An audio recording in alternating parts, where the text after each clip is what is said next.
To start out here, the adaptability, our grounding, the tulip tree, being able to adjust in our lives, in our relationships for the highest good. We have this paired with Jera, and Jera has to do with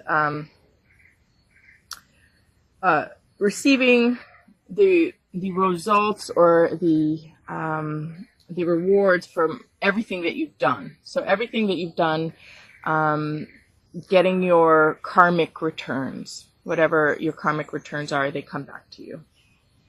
And it's the end of a cycle, an end of a pattern, and it's that harvest time. So whatever, however you have put in to your harvest, you're now receiving back. So there's this adaptability with your, based on your returns, how you're going to relate to different people or relate to your life. You do have a lot of shifts and changes here. This does seem a time for transformation. It says the transforming power of time. And this is transformation here with heartbreak, integrating the good and the bad, and understanding this heartbreak and understanding how the human mysteries. This is the Bhatia Arcana has to do with the human mysteries and what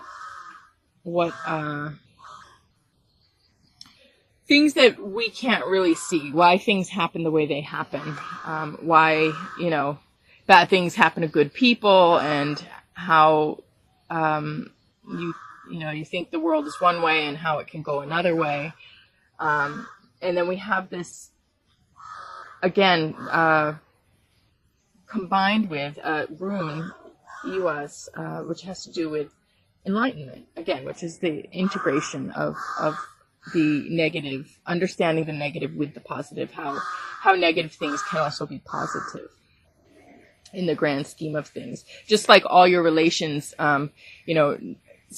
when you look just one-on-one with this tunnel vision, you can get very skewed.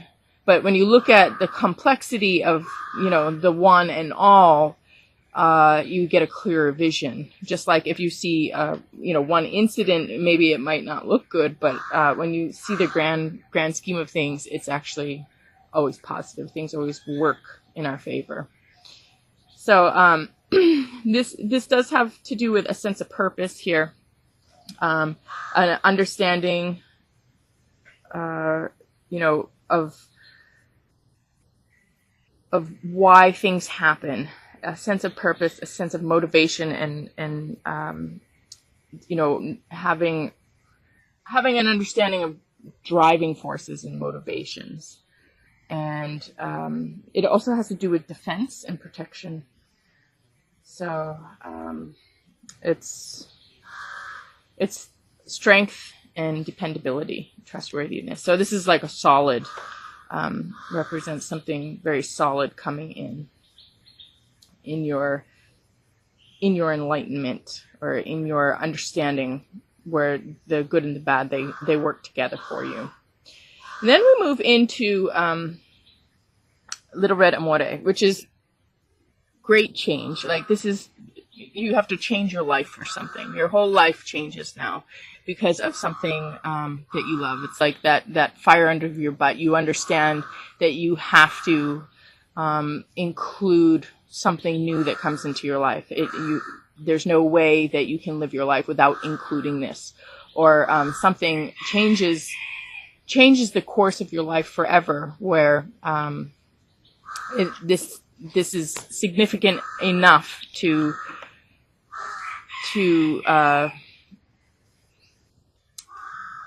change maybe change the definition of your life, or change the purpose or the meaning, or it could even change the course of it.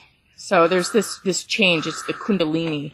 It also can be, just quick, spontaneous decisions to do certain things because of something that happens. It's like that survival. Like what do we need? What do we go with, and what do we have to do to be with what is essential to us? And then we have the rune that has to do with separations, and a kind of standstill, challenges, frustrations, kind of blocks to things, but understanding that we need to separate. This is the line that divides, and something,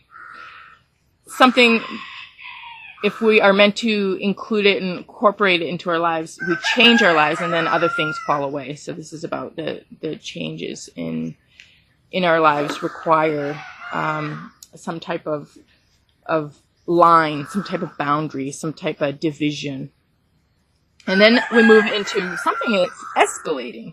And this one I drew some clarifying cards on as well. And we have Kung, which has to do with hunter-gatherer lifestyle and of the Bushmen, and really being flexible. And actually, this is flexibility, adaptability to certain situations. They don't plan things. They don't have a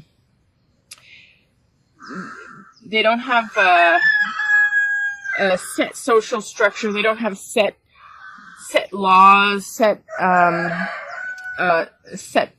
calendars with plans. Everything is spontaneous. So as something happens, that's when they shift and change. So sometimes they're by themselves. Sometimes they're with a partner. Sometimes they're with a group. Sometimes their group meets up with a larger group. So there's always this shifting and changing in this movement, and this dynamic balance between self and other, and also a balance between within themselves with the universe, because they have these ropes to God. So they have this strong spiritual connection to things. So and this is also about efficiency, because the hunter-gatherer is extremely efficient with energy. They receive the most calories for the least amount of work. So this is just talking about really being efficient with things and being flexible, and not planning, but being able to be able to adapt to any situation at any point in time. And in that spontaneity, being able to organize really quickly. So we have this escalation that I almost want to say there's something that needs to, you're going to have to respond to something that is escalating here.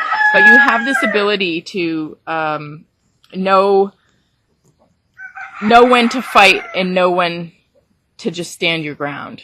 There's a time when you need to take action, and there's a time when it's better no action, but you always need to stand your ground. So Axis Mundi was very appropriate with his fighting. Any rooster or any animal that would cause a problem, he would sit there and stand his ground for a while until they would initiate, and then he would rise to the occasion. So he was always, again, it's that delicate balance between action and non-action. He never took action unless he had to, but he absolutely was able to rise to the occasion. So then we have this rune in reverse here, which has to do with the home and the family. And in reverse, it has to do with feeling out of control, being deceived, anxiety, problems with family, and kind of being stuck, feeling stuck, and kind of also being confused about who and what. Just kind of being confused about people's projections or where things are coming from. Maybe even confused with your own emotions or your own, what's going on. It's hard to see. And so there is this working out of these problems here, because things are escalating, and then you're very responsive here to everything, and know your limits and your boundaries, but also knowing that your calling and your needs. And you have this spontaneity here and this kind of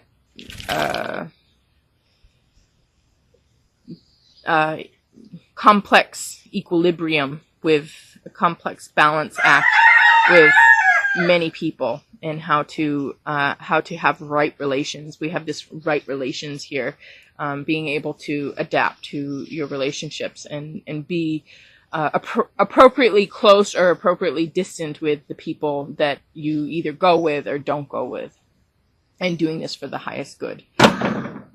My cat's just knocking everything out there.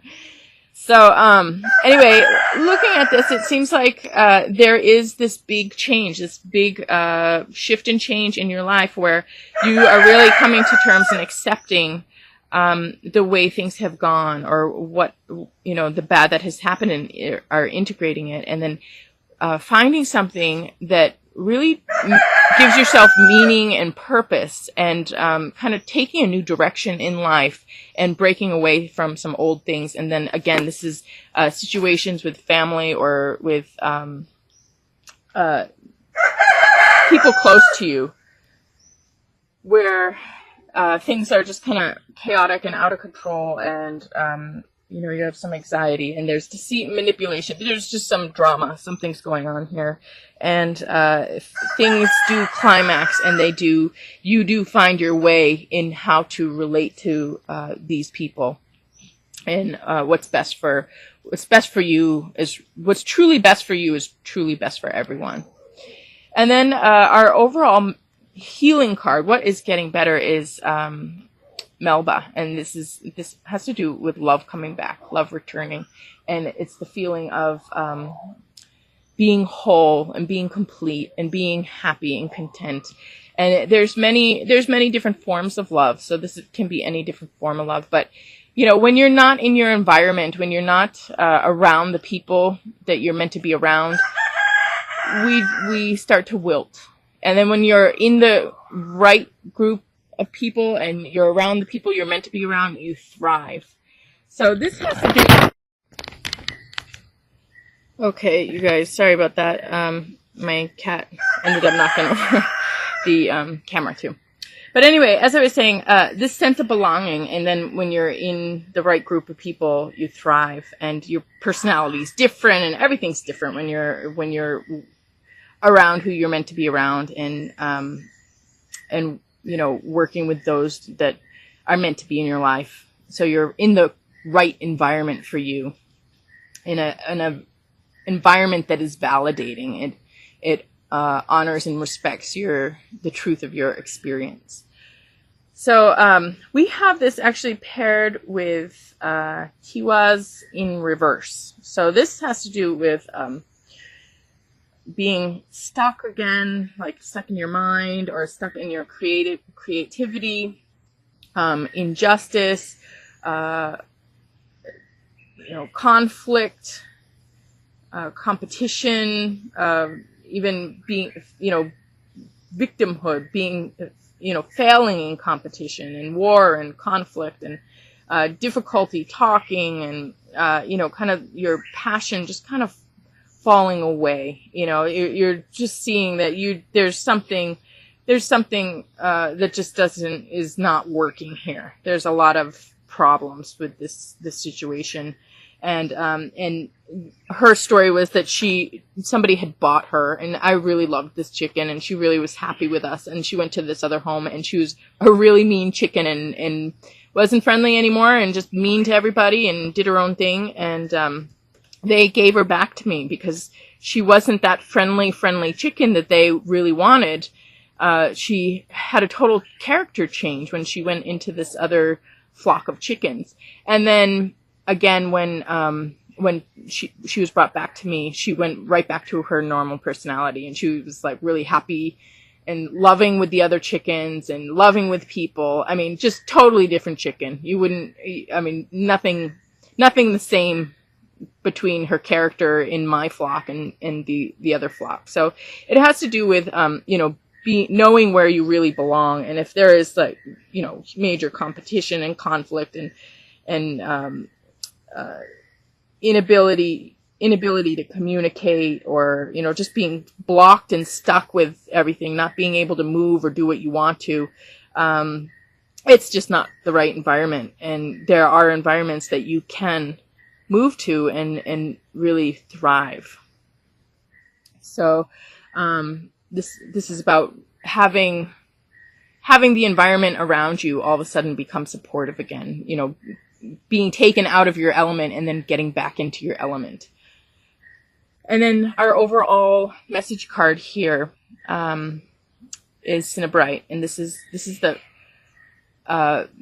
quickest refractive power. So it's the quickest, shift and change that can happen that causes an adjustment.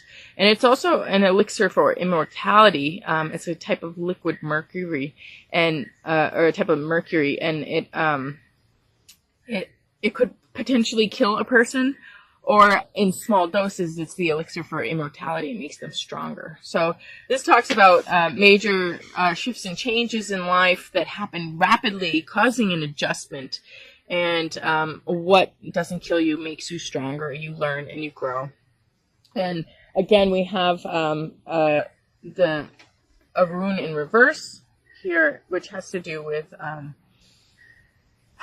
danger and betrayal and evil, just really bad, bad stuff, betrayal and manipulation, hate, lies, jealousy, this negative stuff that is now the overall message is this is shifting and changing. And what didn't kill you makes you stronger. You're gonna zero factor the life that you're experiencing right now and come into a new place in your life and a new situation where this stuff just is not happening anymore.